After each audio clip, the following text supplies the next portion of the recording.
Boa noite a todos, boa noite a quem está nos assistindo agora, nessa plataforma do YouTube ou nas outras, Facebook ou Instagram, ou bom dia ou boa tarde para quem assistir isso depois que foi ao ar. Afinal de contas, esse link, essa conversa é uma conversa eterna, principalmente quando a gente deixa o telefone ligado ou o computador falando as coisas junto enquanto a gente está falando, mas eu já desliguei. Vamos dar início a mais uma edição do projeto Sempre um Papo em Casa, essa modalidade a qual a pandemia nos lançou de supetão.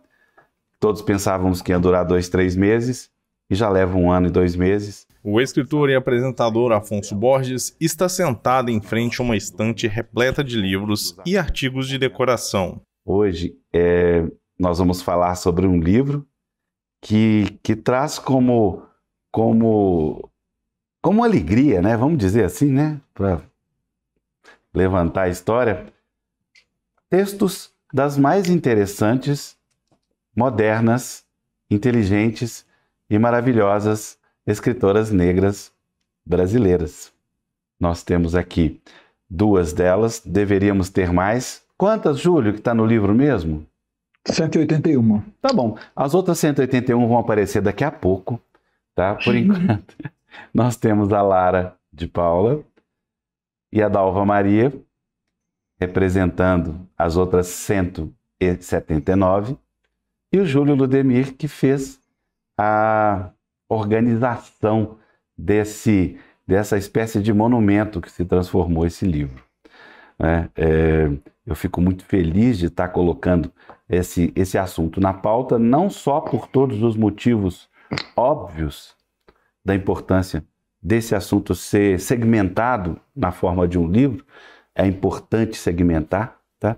Como o fato de que eu acredito piamente que vem aí uma mudança estrutural e de mentalidades e de natureza de coisas por força do movimento negro no Brasil e no mundo. E, a bem da verdade, não estou falando nada demais, né? Dizer também que nessa plataforma que você está assistindo, que é o YouTube, tem quase 500 programas do Sempre um Papo que se transformaram em programas de TV à sua disposição, com autores, autoras nacionais e internacionais. Navegue, desfrute, maratone, se inscreva na nossa live e depois que essa aqui terminar, compartilhe com os amigos. Muito boa noite, em primeiro lugar, para uma pessoa que me conhece muito mais do que eu, que é a Dalva. Boa noite Afonso, boa noite Lara, Júlio. A socióloga Dalva Maria está sentada em uma sala de paredes brancas. Estou muito nervosa, porque além de estar representando, né, não só o meu grupo, né, o meu quilombo ali das 30 mulheres, né, eu e mais 29 colegas que fomos orientadas pela escritora Eliana Alves Cruz, né, temos mais 178, né, então assim, é uma responsabilidade imensa e eu acompanho Sempre um Papo desde que ele começou, né, então assim, eu estou muito emocionada, muito comovida de estar participando do Sempre um Papo para falar de Carolina Maria de Jesus, né, de quem eu sou devota. Então, é muita alegria e muita emoção e uma honra imensa estar aqui hoje. Ora, bola, você vai me fazer chorar, vai perder a graça esse negócio aqui. Bem, Lara, vamos brincar, você tem 3 minutos, vamos lá. 3 minutos é o tempo de falar um slam, mas você tem 1 minuto e meio para falar de si e outro 1 minuto e meio para falar um poema. Uau! 1 minuto e meio. Então, tô brincando, boa noite. Pode valer, brincadeira. Vamos indo. Boa noite a todos. A arqueóloga e antropóloga Lara de Paula está sentada em uma sala de paredes brancas. Ao seu lado esquerdo, há quadros decorando a parede. Por uma questão de dificuldades técnicas, a transmissão fica alguns instantes sem som.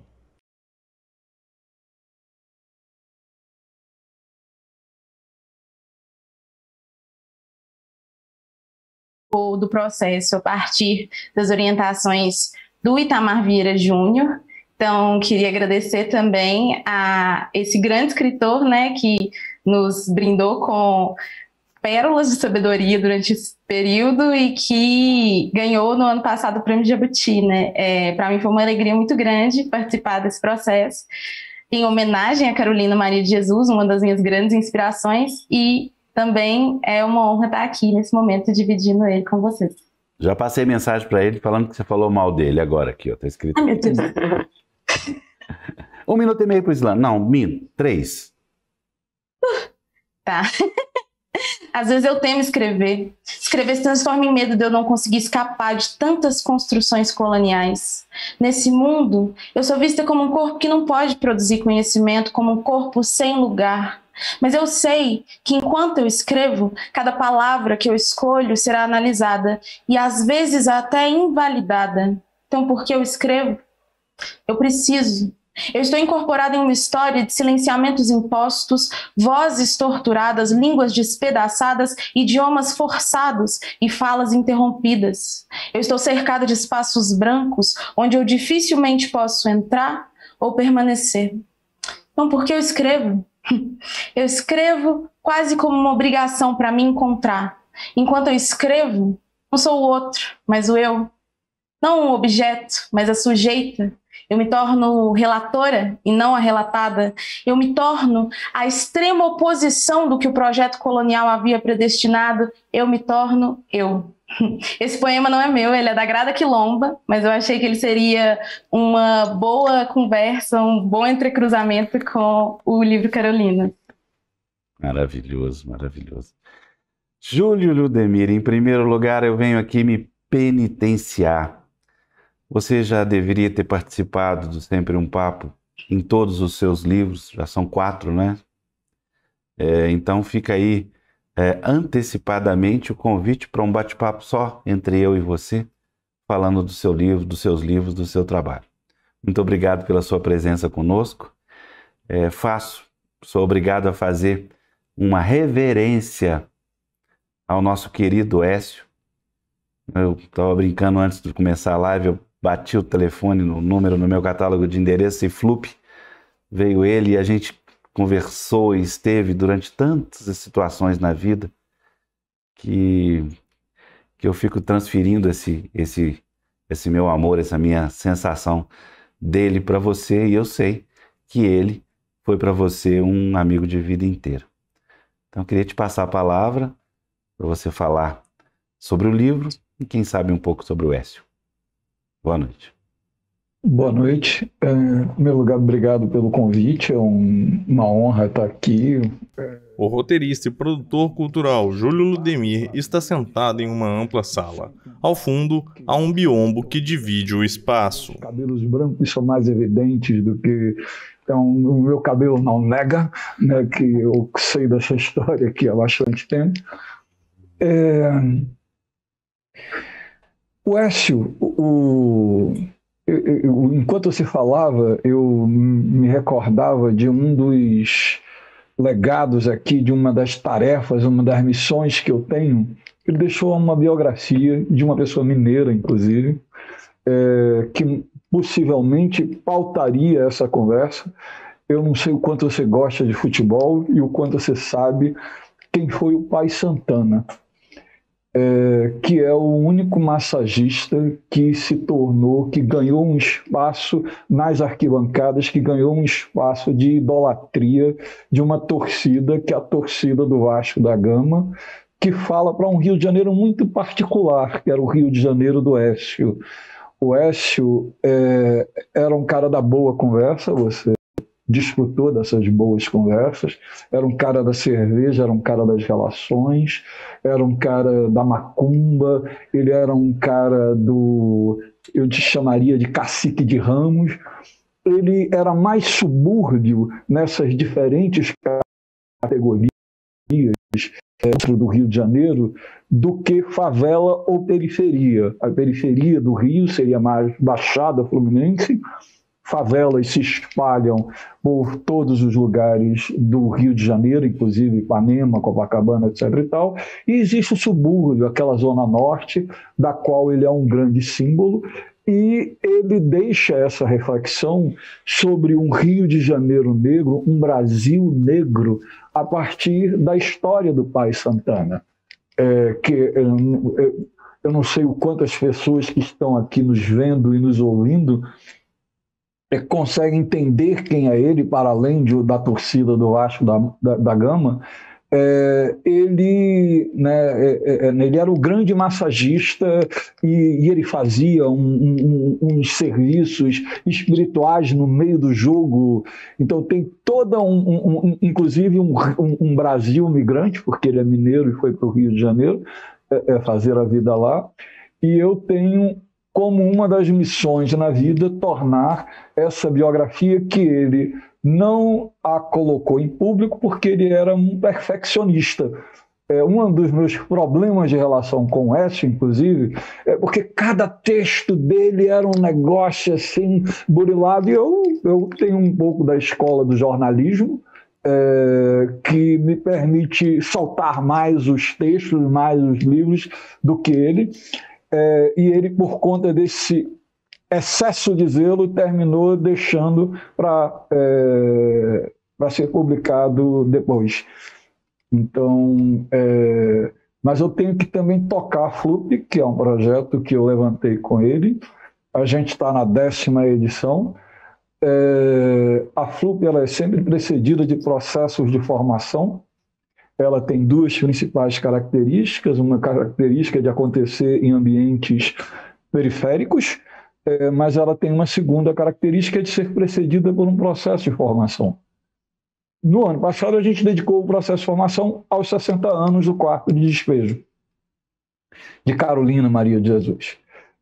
E ao propor esse diálogo com a obra da Carolina Maria de Jesus, a gente tirou proveito de algo para o qual ninguém estava preparado e que ninguém esperava, que era a situação da pandemia, que nos colocava num contexto como esse. Só que num contexto como esse, a gente pôde ampliar um diálogo que inicialmente era com as periferias do Rio de Janeiro, e nos permitiu ter uma conversa e ter um livro produzido por mulheres de absolutamente todos os estados da federação. A gente está com 2 mineiras aqui, poderia estar com 5 baianas, poderia estar com 4 gaúchas.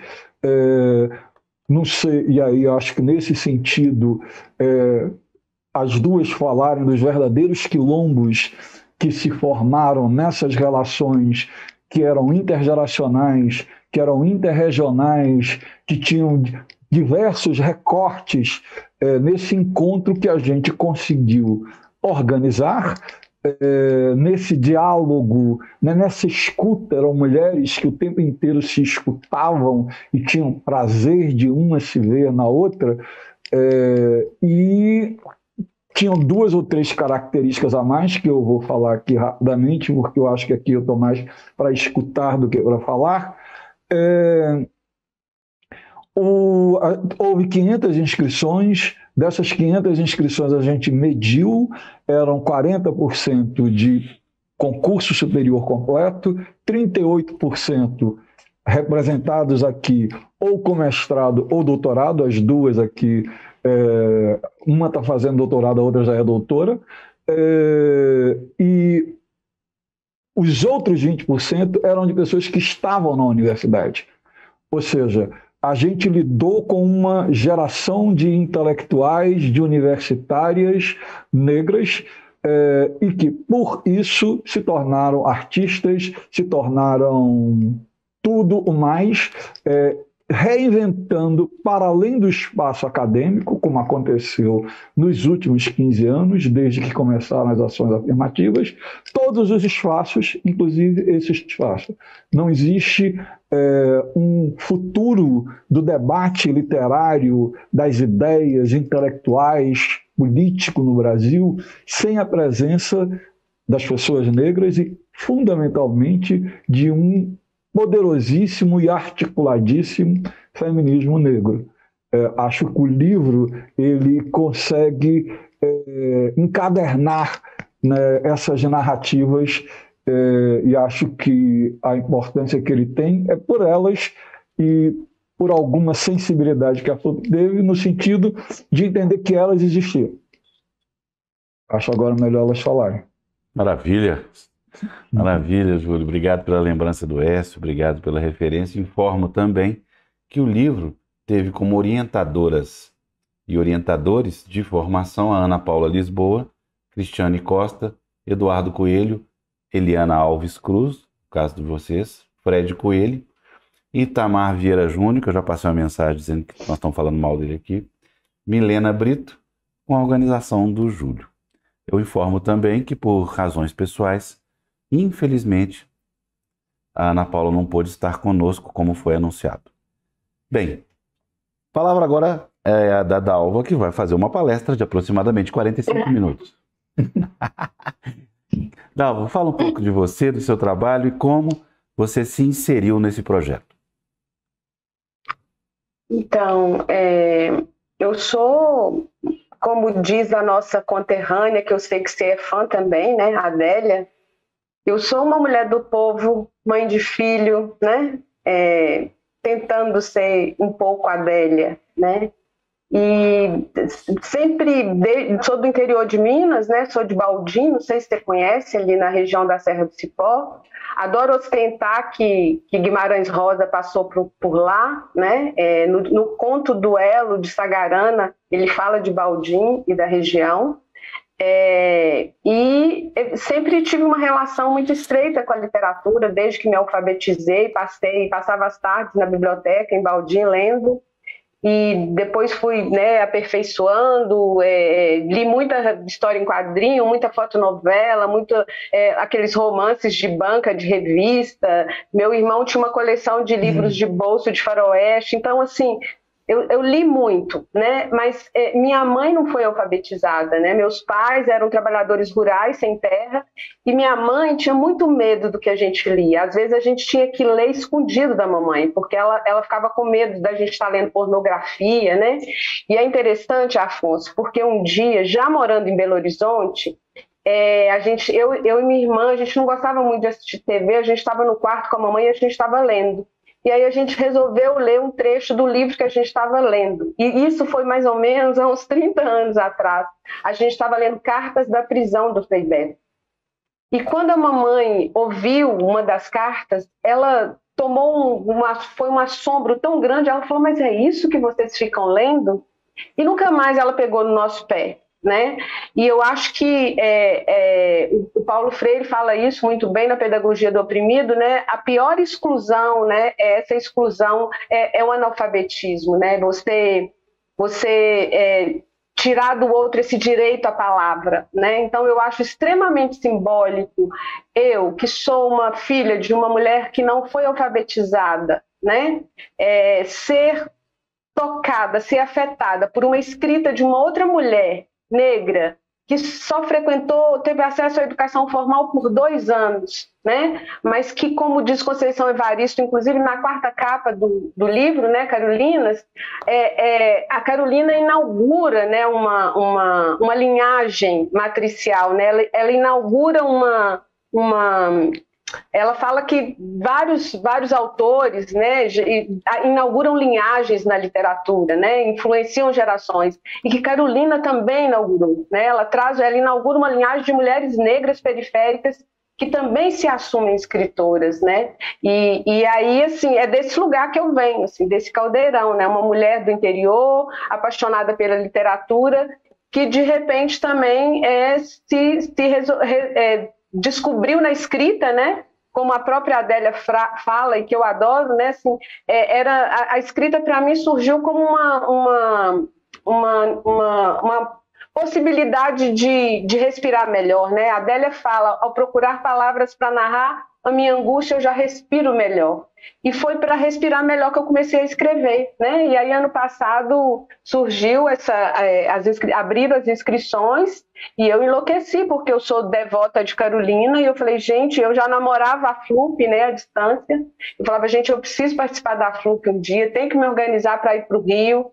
E aí, quando veio esse processo de formação da FLUP, onde Carolina seria homenageada, né? O processo seletivo implicava em escrever uma carta para Carolina, Aí juntou a fome com a vontade de comer, né? E eu tive o privilégio de ser uma das 180 selecionadas e foi um processo de 3 meses riquíssimo, muito potente, muito terapêutico, né?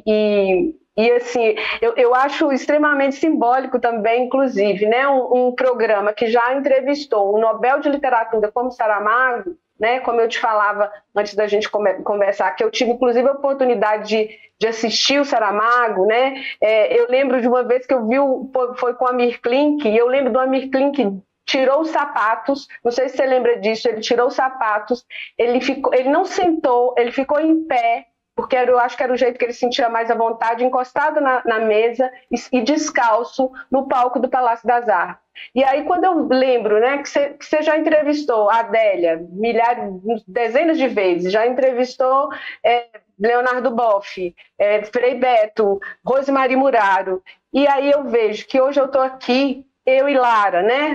Eu e Lara, nós nos conhecíamos das redes sociais e a gente se conheceu pessoalmente numa manifestação, né, Lara? Uhum. Lembra?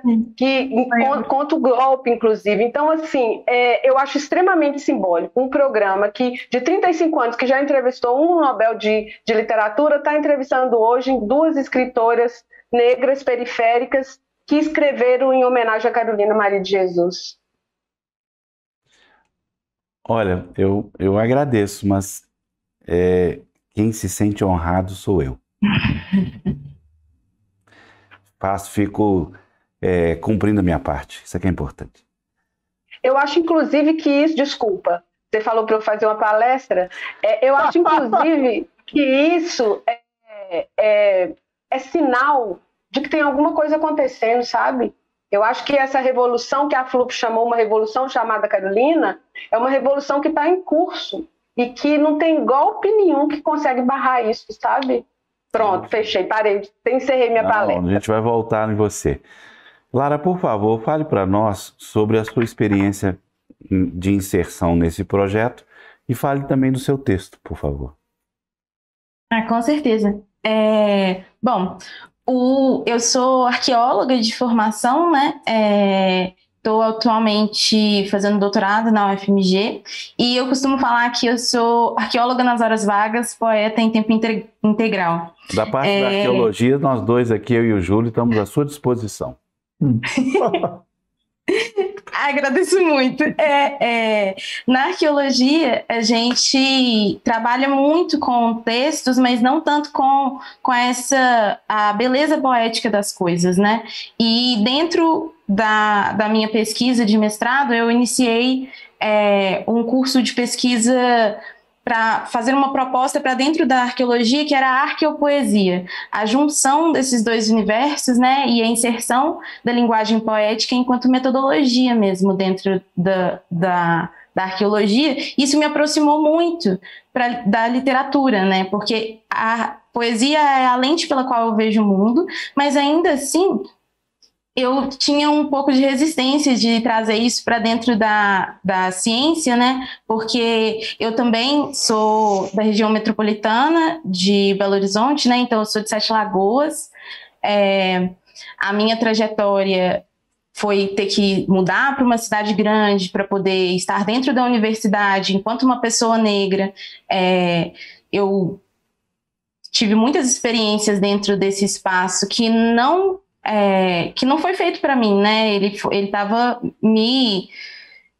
era uma casa alugada, né? E aí a escrita foi um grande refúgio para mim durante todo esse tempo, né? Como a Dalva falou mesmo, assim, de encontrar na escrita um respiro, um espaço de identificação.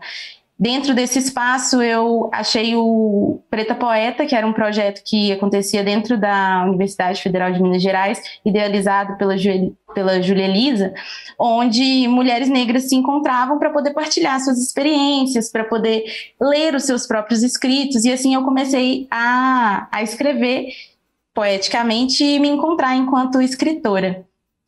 E a FLUP já era um espaço que eu tinha muito interesse de participar e de adentrar, mas que por conta da questão territorial, né, eu estando aqui em Minas Gerais, ela acontecendo no Rio, eu não conseguia não tinha conseguido ir. Eu tinha me programado para ir em 2020, que foi quando a pandemia estourou, e aí eu tinha pensado assim, poxa, não vou conseguir ir na FLUP mais uma vez, nem na FLIP que eu queria ir também. E foi quando alguns amigos me mandaram a chamada de uma revolução chamada Carolina. Eu fiquei muito emocionada porque Carolina Maria de Jesus não participou da minha construção de conhecimento literário na minha infância, na minha adolescência, na minha juventude, né? Eu precisei ir para a universidade para ter acesso as obras de Carolina, né, saber melhor da existência dela. Os encontros do Preta Poeta, eles aconteciam na Biblioteca Pública de Minas Gerais, onde as bibliotecárias, que também eram negras, muito gentilmente colocavam livros de mulheres negras em cima da mesa antes dos nossos encontros, para a gente conseguir ver, se a gente quisesse locar alguns dos livros também, para poder levar para casa. Foi onde eu conheci outras autoras incríveis que hoje em dia fazem parte do meu cotidiano, são as minhas companhias de quarentena, né, os meus livros. E na escrita da carta, né, na redação da carta para Carolina, eu fiquei muito nervosa, porque eu fiquei pensando, quem sou eu para falar diretamente com Carolina Maria de Jesus, né? Foi um processo muito difícil, assim, mas muito gostoso também, de perceber que que há entre todas nós, mulheres negras, algo que nos conecta, né? Um fio que nos liga, de identificação, que havia uma piedade que chama de dororidade, né? Mas que se estende para além disso também, né? Para além da dor, para além das experiências de violência. Mas essa percepção de mundo que em si é poética. E aí eu tive, né, o prazer de estar compondo dentro do coletivo de pessoas que participaram da FLUP do ano passado, né? A minha turma foi maravilhosa, eram 30 mulheres também, extremamente engajadas com o processo. A gente teve uma evasão baixíssima, que foi muito feliz porque me permitiu conhecer outras autoras, né? E outras pessoas, né? Diversas das autorias que entraram junto comigo nesse livro viraram minhas amigas por conta da FLUP. Isso faz toda a diferença para pessoas negras terem referências dentro da própria área, né? Outras artistas, outras escritoras, para quem a gente consegue mostrar os nossos textos antes de publicar, compartilhar as nossas experiências, as nossas escrevivências, né, para citar Conceição Evaristo. E foi um pouco assim que se deu a minha inserção nesse universo. Beleza, vai preparando outro slam, daqui a pouquinho eu falo, viu? Júlio, me responde uma pergunta. O que lhe tocou ao coração agora, tendo lido, organizado, trabalhado, sentido e agora publicado, inclusive um livro que já acabou a primeira edição, coisa maravilhosa para um autor, né, Júlio? Nossa! Palavra mais maravilhosa que um autor pode ouvir assim rapidamente é primeira edição esgotada. Essa frase tem tamanho. Então me diga um pouco aí do seu sentimento, da sua sensação com esse livro pronto e com o conteúdo de tantos textos aí guardados na sua alma. Assim, eu vou entrar numa coisa assim que é uma expressão que eu aprendi recentemente e eu tenho dúvidas se eu a incorporei com a devida sabedoria. Muito se tem falado de lugar de fala. É um grande debate no Brasil. É um grande debate no mundo. E o lugar de fala, ele precisa do lugar de escuta. E eu acho que nesse livro, toda a minha sabedoria, ela foi exatamente no sentido de encontrar esse lugar de escuta e agir com base nessa escuta. Eu posso te dar um exemplo aqui que não aconteceu nem com a Lara, nem com a Dalva, porque ambas tiveram como orientadores pessoas negras. No caso da Lara, o Itamar, e, no caso da Dalva, a Eliana. Mas nós tivemos alguns orientadores brancos. A Flupe, ela, apesar do seu devir periférico, etc. e tal, ela foi construída por pessoas brancas. E o próprio processo de formação, a gente deve muito a pessoas brancas. E em algum momento do processo formativo, nós fomos questionados. E em alguns momentos fomos questionados, inclusive de uma forma engraçada.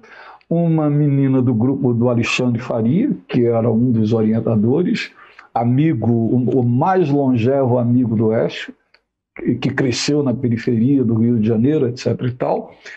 Quando ela viu que o Alexandre, meio parecido com você, cabelo branco, barba branca, etc. e tal, e ela viu um pouco a distância ali naquele ambiente online, ela achou assim que a Flupe era muito moderna porque tinha um homem trans, entende? Mas que ela tinha toda uma leitura de que era impossível a Flupe ter alguém orientando ali como sendo alguém branco, hétero, etc. e tal, que ela, no imaginário dela, ela criou, ela inventou que aquela pessoa era uma pessoa trans, ela tinha que ser desviante, acho, de alguma forma. Em algum momento, quando a gente foi questionado quanto a isso, eu cheguei a pensar, inclusive, numa frase indelicada. Por exemplo, muito possivelmente a Dalva e muito possivelmente a Lara tenha tido muitos professores brancos ao longo da vida. Mas eu fui alertado por elas nessa relação ali em algum momento difícil, de que a Carolina traz para a literatura a primeira pessoa do singular. E, por exemplo, a literatura brasileira, principalmente uma literatura pós-lispectoriana, traz muito essa narrativa subjetiva, feminina, etc. A própria Adélia pode criar uma rede ali pós-Clarice Lispector, porque ela faz toda uma poesia a partir da própria experiência dela como mulher, do interior, etc. e tal. Só que quando você vai fazer isso entre mulheres negras, os fantasmas que existem no armário, inclusive de mulheres que o tempo inteiro tinham uma Carolina perto delas. Existia uma grande novidade no que a gente estava fazendo em termos sociais, é que a Dalva não é mais uma Carolina, é que a Lara não é mais uma Carolina, mas todas elas, a Dalva em particular, foi criada por uma Carolina. A Dalva, quando eu estava falando na sua iniciação literária, parecia a iniciação literária da Carolina. E a própria relação ali, meio do... parecia, só que a coisa da Carolina, o livro era o livro de... como que é? Daquela entidade... bom, eu não vou lembrar aqui agora, minha senilidade bateu, não estou lembrando o nome do autor que a Carolina lia e foi perseguida por isso. Todas elas... Isso, exatamente. Todas elas tinham muitas dores que só podiam ser abertas em espaços entre iguais, com muita intimidade. E nesse sentido não cabia, inclusive, uma mulher branca, e menos ainda homens brancos. E a gente precisou fazer ajustes, e a gente também precisou fazer ajustes em outro sentido, porque a gente estava lidando, como é bem demonstrado aqui, pela Lara e pela Dalva, o que é uma formação literária para alguém que está fazendo mestrado ou doutorado. Normalmente, quando você fala de processos de formação, principalmente no que diz respeito à periferia, você fala de um perfil mais naif, de um projeto mais com perfil social, o que absolutamente não era o caso. Como é que eu vou orientar alguma coisa para mulheres que ouviram Saramago, para mulheres que têm Grada Quilomba na ponta da língua? para mulheres que estão procurando entre si, e isso a FLUP, principalmente a de 2019, mostrou muito bem. A FLUP de 2019 ela só tinha mulheres negras, e ela foi invadida por outras mulheres negras que estão procurando referências, como aquela bibliotecária que você falou ali, e que uma vai encontrando com a outra, e uma vai traficando livro com a outra, vai contrabandeando PDF uma com a outra, e criando as bases de uma intelectualidade negra. E como é que eu poderia estar dando uma formação para essas mulheres? Então, assim, a gente teve que se reinventar no ano passado, em todos os sentidos, a começar pelo fato de que estávamos fazendo online, mas fundamentalmente por conta de quem eram e de quem são, e mais ainda, do que serão essas mulheres. Eu comecei a dizer recentemente, e acho que talvez tenha sido o momento em que eu mais avancei, na minha percepção, eu não estou mais dizendo autoras negras, eu estou me referindo às autoras do livro Carolinhas. Eu acho que faz parte da nossa dificuldade, da nossa história de racismo, nos referirmos a esse grupo de mulheres sempre como escritoras negras. Se vocês, ali na minha comunicação, naqueles grupos de Zap, onde essas sororidades ou dororidades se formaram, eu aprendi muito recentemente a me reportar às autoras. E acho que isso também faz parte do meu exercício de escuta que eu desenvolvi nesse processo. Acho ótimo você colocar isso, ótimo. Mas também tem a outra parte. Nessa outra parte que eu me incluo, primeiro que eu acho que eu sou que nem Vinícius de Moraes, eu tenho alma negra mesmo e pronto. Desde que nasci, nunca tive distinção. Mas tem também outra coisa importante ao determinar que são autoras negras, é que nós, como brancos, temos muito que aprender. O racismo é invenção nossa. Tudo mais é invenção nossa.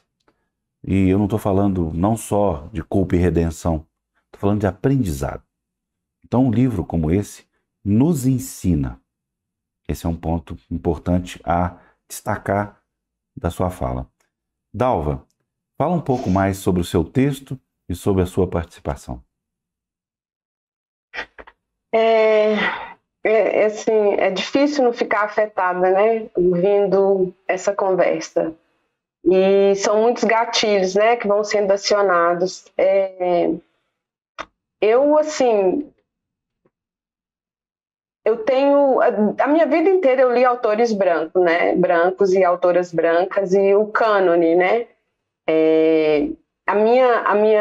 O meu exercício de ler escritores negros, e mais recentemente privilegiar a leitura de mulheres, de escritoras negras, é recente, sabe? Vem de alguns anos para cá. E foi inclusive nesse movimento que eu reli Carolina, né? E entrar em contato com a obra da Conceição também foi uma revolução, né? Porque essa literatura que a professora Regina Dal Castanhe tão lindamente, né, já pesquisou lá com o grupo de pesquisa dela na UNB, que mostrou que, né, quem são as pessoas que publicam, né, no Brasil, que é majoritariamente o homem branco, hétero, né, do Sudeste, e analisou inclusive os personagens, né, que o negro quase não aparece, e quando aparece é sempre numa condição subalternizada. Então, quando eu vi as personagens de Carolina, que de Conceição, desculpa, que eram muito parecidas comigo, com a minha mãe, com as minhas tias, né, com as minhas ancestrais, com as minhas irmãs, né, eu venho de uma família de 7 mulheres, né, e todas nós fomos empregadas domésticas em algum momento da nossa vida. Então, entrar em contato com essa literatura, né, que não eram mais grandes personagens querendo salvar o mundo, né, mas pessoas comuns que lavavam roupa, né, como a Conceição fala lindamente naquele texto que ela conta ali, né, da relação com a mãe enquanto lavadeira, desenhando o sol ali naquele chão de barro, né, quase que uma evocação para que o sol aparecesse, porque precisava que o sol secasse as roupas, né, para ela devolver para as patroas, porque precisava do dinheiro. Então, assim, entrar em contato com essas personagens parecidas comigo abriu um clarão assim na minha cabeça, né? E desde então eu tenho feito esse exercício, assim. E essa escrita que me interessa, né? Essa literatura não só enquanto leitora, mas enquanto escritora que me interessa. Como diz a nossa conterrânea Adélia, né?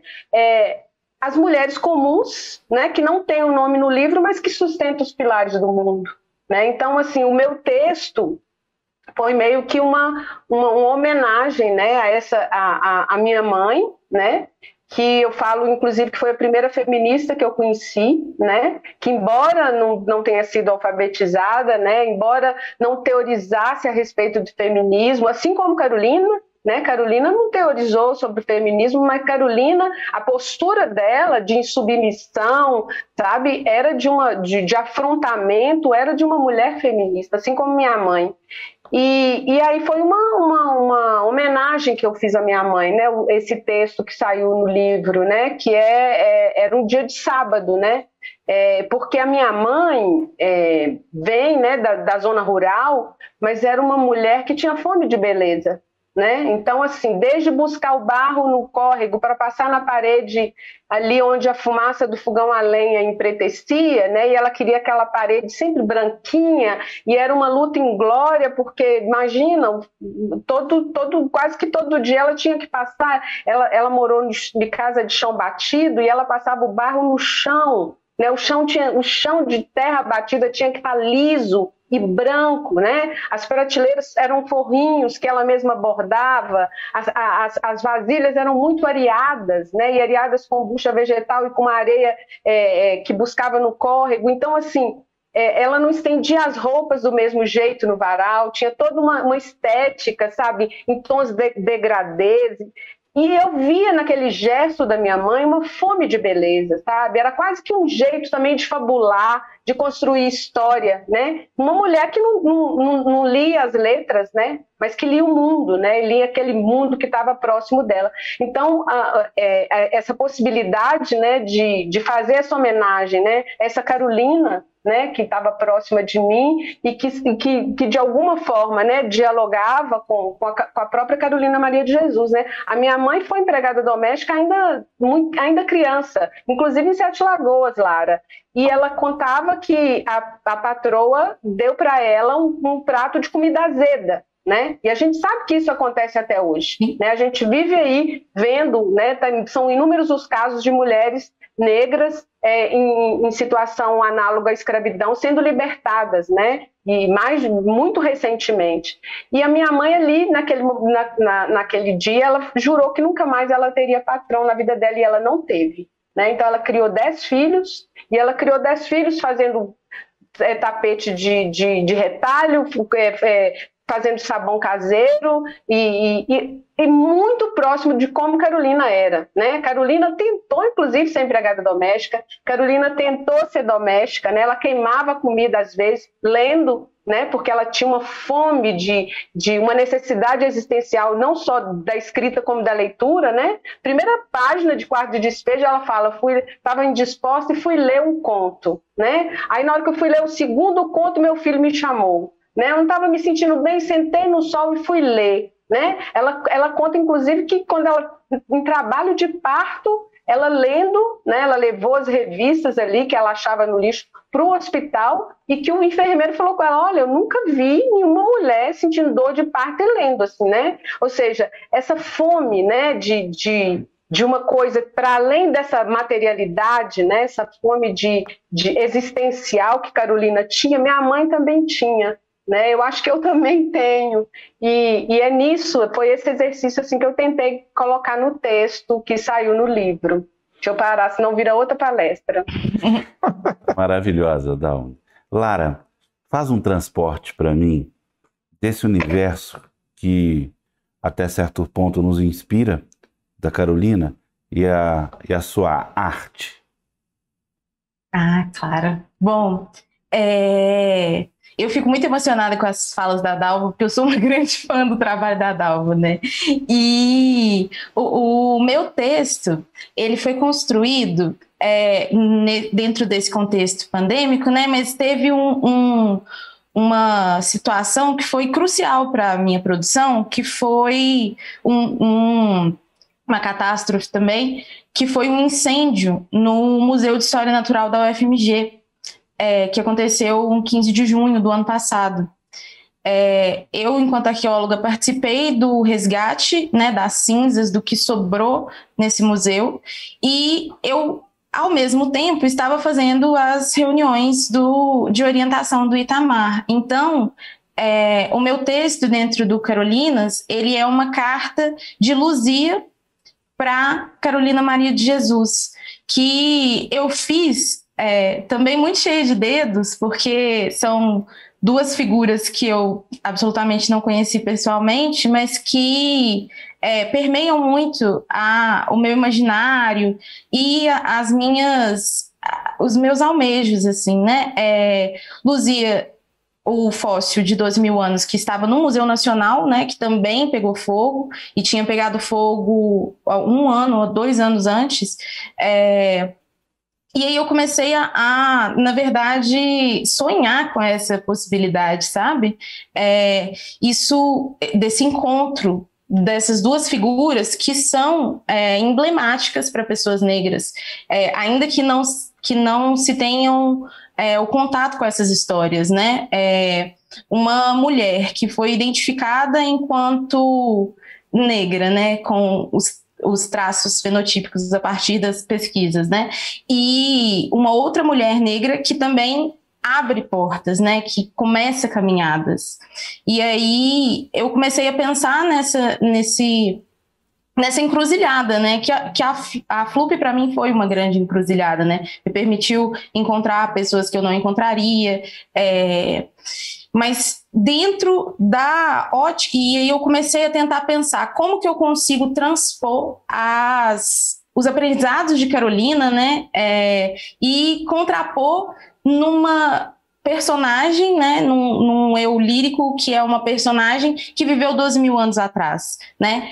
Provavelmente era uma caçadora-coletora, coletava coisas, tal qual Carolina.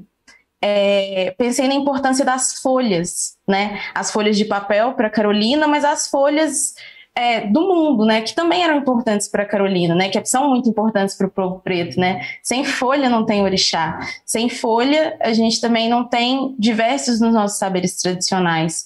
E aí fui tentando fazer esse paralelo, assim, pensando muito na questão dos apagamentos, na importância que é dada para as duas. Luzia, a gente reconhece a importância dela pela cabeça, né? A força do Mori que resiste ao longo do tempo, tal qual Carolina, que deslumbrou o mundo pela sua mente, né? Pela sua eloquência, pela sua habilidade de parir mundos com os pensamentos dela. E o meu texto é um texto oferenda, assim, é uma homenagem a essas duas, mas também uma forma de me entender nesse espaço, né?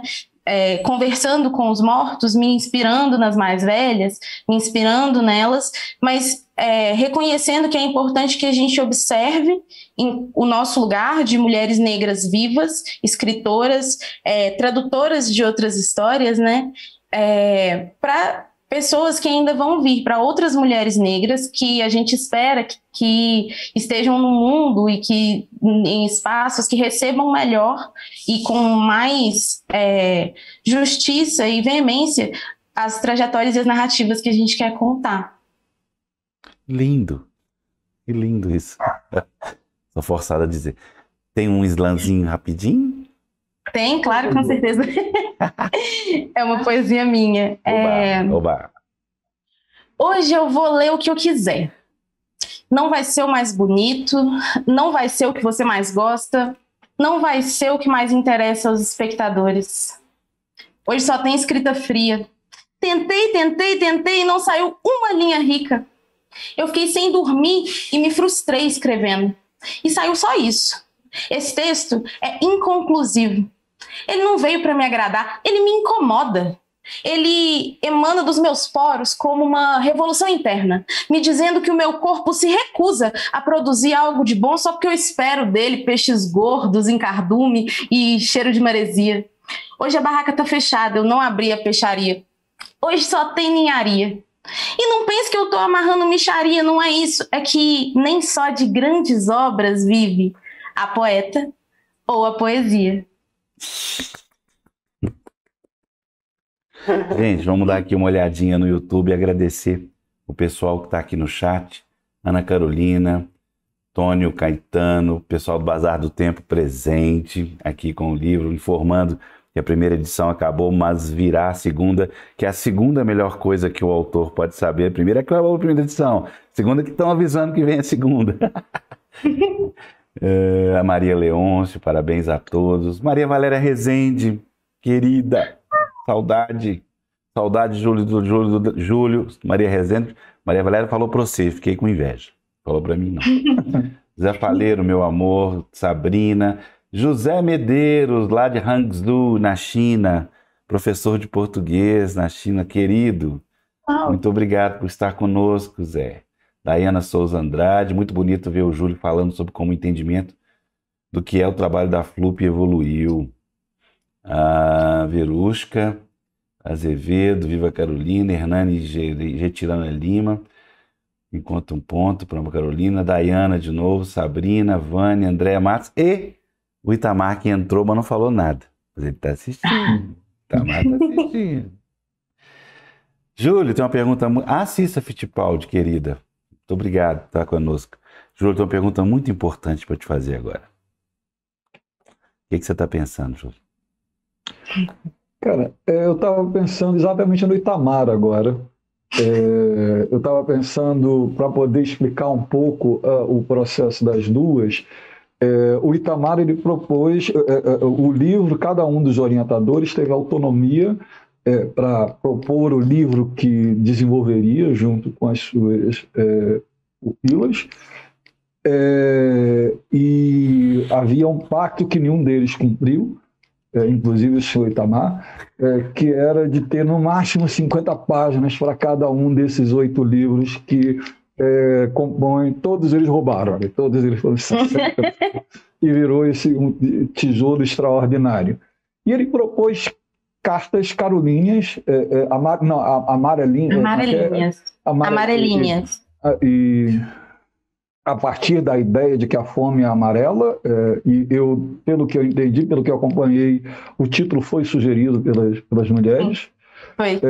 O Itamar, ele, além de ser o grande escritor que ele é de uma absoluta didática. Ele, foi um curso preparado, muito articulado e o resultado disso foi esse livro em particular, que são cartas escritas de diversos pontos de vista. Eu só não gostei de uma coisa aqui, viu, Lara? Porque a última frase do seu texto ela é tão impactante, porque eu não conseguia imaginar qual era o personagem que estava escrevendo aquela carta. E quando eu chego a ele, aquilo é um choque para mim. Porque eu vou imaginando qualquer que seja o eu lírico daquela narrativa, até o momento em que eu chego na Luzia, que você usa, inclusive, o nome... africano. Isso. O que aconteceu ali foi um dos processos, inclusive, que as reuniões de orientação me auxiliaram, né? Porque a gente leu os textos de todas nós, né, que estamos nesse trecho, e foi sugerido que, para além de... Porque antes o texto terminava só com Luzia, né? E foi sugerido por uma das minhas colegas, a Letícia, que a gente procurasse um nome, ou procurasse algum outro nome de origem indígena ou de origem africana, para poder renomeá-la, já que ela havia sido, a Luzia, ela foi nomeada em homenagem à Lucy, que é o fóssil, era até a época, o fóssil mais antigo do planeta, né, de algum hominídeo ou ancestral do Homo sapiens. E a Lucy tinha sido nomeada por conta de uma música dos Beatles, né? Lucy in the Sky with Diamonds. Então, para poder fazer essa reparação histórica em algum nível, a gente pensou nessa brincadeira de renomeá-la. Foi uma tarefa muito difícil. Se eu pudesse, todas as vezes que alguém lesse, mudar o nome, né? Tipo assim, se tivesse algum dispositivo mágico que fizesse com que esse nome se refizesse, né? E virasse outro nome, para mim seria o ideal. E várias pessoas comentaram sobre isso também, da curiosidade, né, que o texto ele vai dando dicas, né, há 12 mil anos atrás, estou desatualizada, a minha cabeça, foi uma tentativa que eu tive de fazer esse jogo da adivinhação mesmo, né, algumas pessoas não conseguiram pegar diretamente porque não conheciam o fóssil da Luzia, né, mas o livro ele não tem nota de rodapé, né? Então eu não consegui fazer essa pequena explicação. E para mim foi muito bom ter o Itamar como orientador, porque o Itamar ele é geógrafo de profissão, né? De formação. Então isso para mim foi um grande incentivo também a continuar na literatura, pensando que mesmo não sendo cria dessa área, né? Há espaço para essas narrativas, né, arqueopoéticas ou, enfim, essas outras poéticas dentro da literatura também. E a Dalva, retomando aqui, ela era do grupo da Eliana, que propôs narrativas em forma de crônica, que, segundo ela, era uma lacuna num gênero absolutamente brasileiro e particularmente carioca, muito embora tenhamos grandes cronistas mineiros, etc. e tal, eu sinto um cheiro de Rio de Janeiro quando eu falo de crônicas. E não há, assim, o último grande cronista negro, inclusive ele não é tematizado como um cronista negro, que é o Antônio Maria. Existe uma enorme lacuna entre todas as lacunas no tocante à produção literária negra, e algo que fala da força desse livro é que, ao longo da história, de Maria Firmina para cá, eu acho que são 29 romancistas. Pode ser que eu tenha errado um número 2 ou 3 aqui, e 45 ou 46 contistas negros. Dentro de um livro só, a gente reuniu 180 mulheres. Poderia ter reunido, cometemos injustiças, poderíamos ter tido muito mais mulheres, mas essa lacuna ela é ainda maior, e essa era a leitura da Eliana, que é também, para além de uma grande escritora, uma grande professora, uma grande orientadora, trabalhou com entusiasmo, trabalhou com uma paixão, com uma generosidade, um carisma extraordinário, e ela entendia que existia o gap de uma crônica negra, que eu acho que a Dalva poderia, porque ela estava em todos os encontros, eu não conseguia estar no encontro das 8 turmas, perdi alguns, mas eu entendo que esse era um dos grandes temas nas orientações dela. Eu lamento informar que nosso tempo já foi, então eu queria fazer dessa resposta da Dalva o encerramento, se fosse possível. Muito obrigado. Eu queria ler uma croniqueta, posso? Mas deve, por favor. E aí, assim, eu leio em agradecimento. No seu WhatsApp, para você ler a crônica, você não leu aí no seu WhatsApp, eu falei, leia. É bem pequenininha, e eu vou ler, vou oferecer essa croniqueta para as minhas aquilombadas, minhas irmãs que aquilombaram comigo no quilombo da Eliana e dos outros 8 quilombos, né? A Lara, né, minha amiga já há bastante tempo, ao Júlio, né, por esse trabalho incrível à frente da FLUP, a Eliana Alves Cruz, minha orientadora, ao Afonso, né, e ao Sempre um Papo, que foi importantíssimo e ainda é na minha formação enquanto leitora, né, e essa croniqueta eu falo um pouquinho das minhas referências, e ela diz assim: segundo o historiador Sérgio Buarque de Holanda, a necessidade de confissão é uma doença moderna que, pela palavra e pela sintaxe, condena à morte todos os sentimentos que nos oprimem. Michel Foucault também escreveu sobre isso. Para o filósofo, o homem ocidental é um homem confidente que possui uma necessidade de verdade e uma vontade de saber. Fernando Pessoa traduziu poeticamente: para ele, quando confessamos o que sentimos, diminuímos a febre de sentir. Santo Agostinho também escreveu suas confissões num livro que há anos está na lista daqueles que quero ler, mas que nunca conseguiram avançar para além das primeiras páginas. Darcy Ribeiro, por sua vez, me emocionou com suas confissões escritas na urgência de quem aguardava a morte, padecendo de um câncer já em estágio terminal. Carlos Drummond de Andrade me ensinou que algumas palavras são fortes, como um javali, outras precisam ser enlaçadas, seduzidas, gostam de carícia, é preciso humildade para persuadi-las. Algumas são sistemáticas, viram-nos o rosto. Fruir a essência de cada palavra é um duelo, diz o poeta. Com Conceição Evaristo, aprendi que essas confissões são, na verdade, escrevivências. Assim vou seguindo. Quando me falta o ar, lembro de Adélia, e ao procurar palavras para narrar a minha angústia, eu já respiro melhor. Maravilhoso, Dalva. Muito obrigado. Eu gostaria de passar a palavra para a Lara e para o Júlio para fazerem o seu encerramento. Primeiro, é claro, Lara.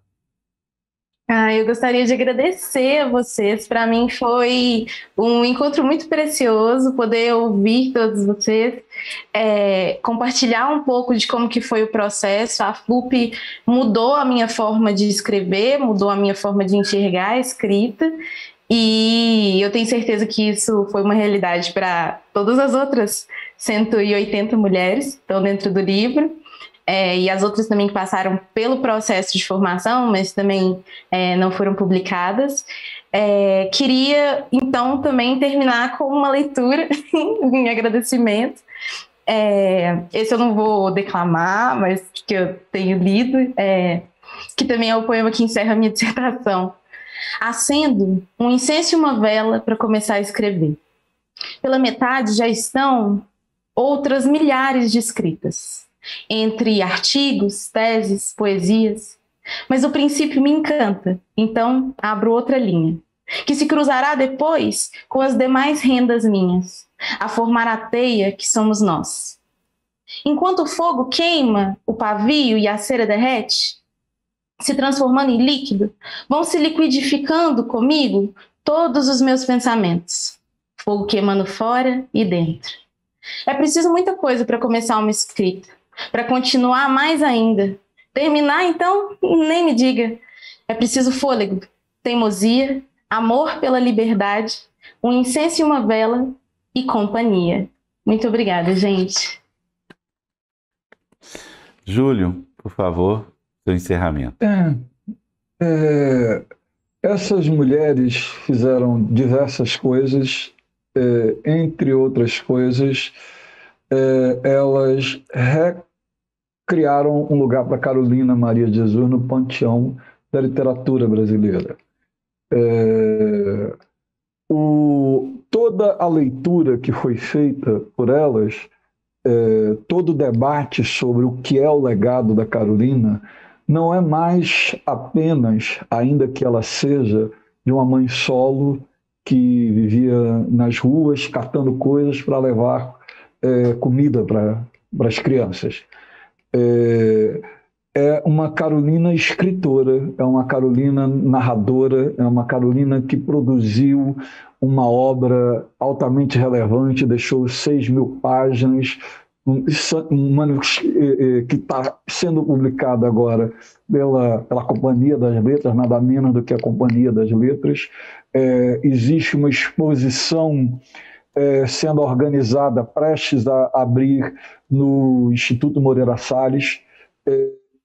Mas eu acho que nada dessa recuperação que existe da Carolina teria sido feito sem essas mulheres que descobriram, redescobriram, muitas delas tardiamente, possivelmente as duas aqui descobriram a Carolina tardiamente, mas a Carolina ela não é mais lida nesse momento como ela foi lida pela minha geração, como um objeto social, pela sua importância no que diz respeito ao Brasil, e sim como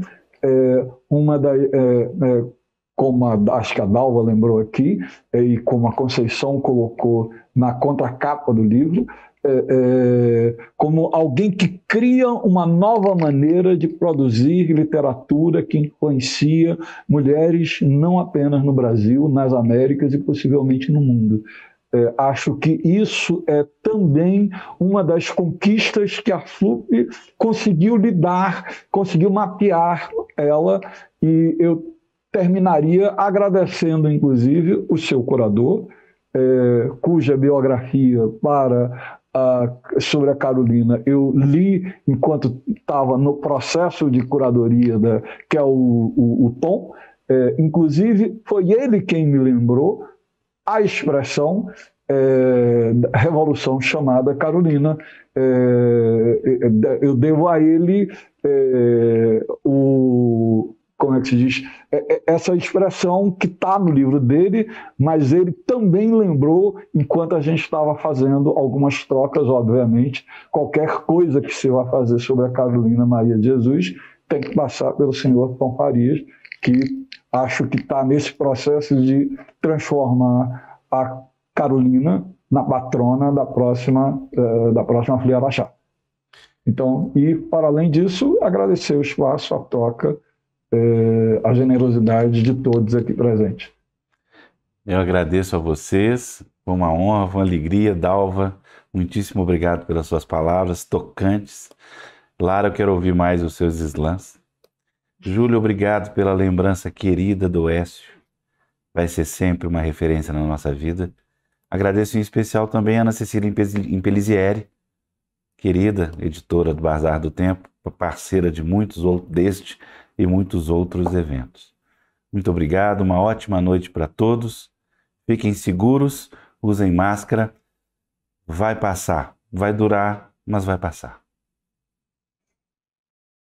Na tela, a capa do livro Carolinas, a nova geração de escritoras negras brasileiras, com ilustração de Thaís Linhares.